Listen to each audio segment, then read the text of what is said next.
All right, let's be honest. Have you ever crammed for a big test, felt like you knew it all, and then poof, the info is just gone the second you leave the room? It's so frustrating, right? Well, today we're going to crack the code on a simple, kind of weird secret to making anything stick in your brain for good. I mean, we've all done it. You're staring at some super dense page in a textbook, just trying to brute force it into your memory. It feels like this universal struggle, doesn't it? But here's a thought. What if the way we've always been told to learn is, just wrong? Oh, yeah, just think about the periodic table. For so many of us, that thing is a symbol of pure academic pain. It's this giant, intimidating grid of letters and numbers that just feels impossible to memorize. You stare at it, you try to repeat it over and over, and an hour later, you've got maybe two elements down. It's just, so frustrating. And that really gets to the core of the problem, right? Rote memorization, that whole repeat it till you remember it thing, is not only super hard, it's just so boring. Our brains, they're not really built for that kind of punishment. They hate it. And that's exactly why it usually doesn't work. Okay, so if brute force is out, what's in? Well, the answer is probably not what you're expecting. It actually means ditching that quiet study session for something, well, a lot more chaotic and fun. So, what if the secret to memorizing all 118 of those elements wasn't a textbook at all, but a super high-energy, kind of wild song? I'm serious. That's the whole idea behind the source we're looking at today, the periodic table song, and it's a totally different way of thinking about learning. But you gotta ask, why does something like this even work? It's not just about having a catchy tune. Nope. There's an actual formula going on here, a real secret sauce for your memory, and you'll be surprised by how simple it is. So first up, the format is a huge part of it. It's a really fast-paced science song, and it's kind of built like other famous memory songs, like the Pi song.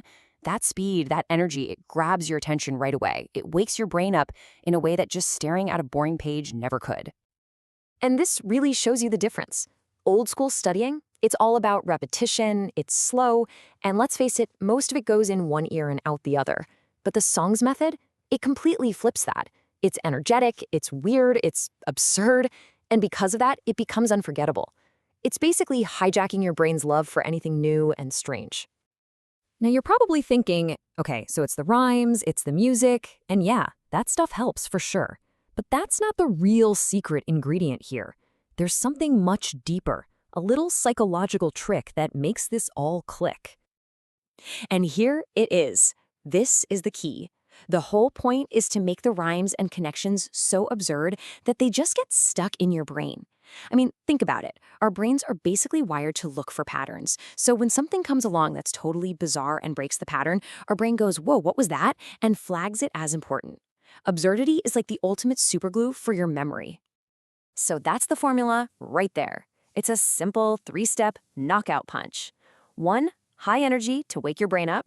2, random, silly rhymes to build weird new connections. And 3, a big dose of absurdity to make sure you never, ever forget them. Okay, so that's the how, but what about the why? What's the real-world payoff here? What do you actually get from using this kind of weird but obviously powerful technique? Let's get to the good part. Well, for starters, you've got a seriously powerful new tool in your memory toolbox. But it's more than that. You're turning learning from a total drag into something that's actually fun. And yeah, like the source says, you totally get bragging rights. Imagine just casually rattling off the entire periodic table at a party. That's not just studying, that's a superpower. And this is maybe the most important part of all. This whole thing isn't just about chemistry, not at all. It's about a whole new way to learn anything that seems dense or boring. Think of it like a template you can use to tackle any tough subject and actually make it stick.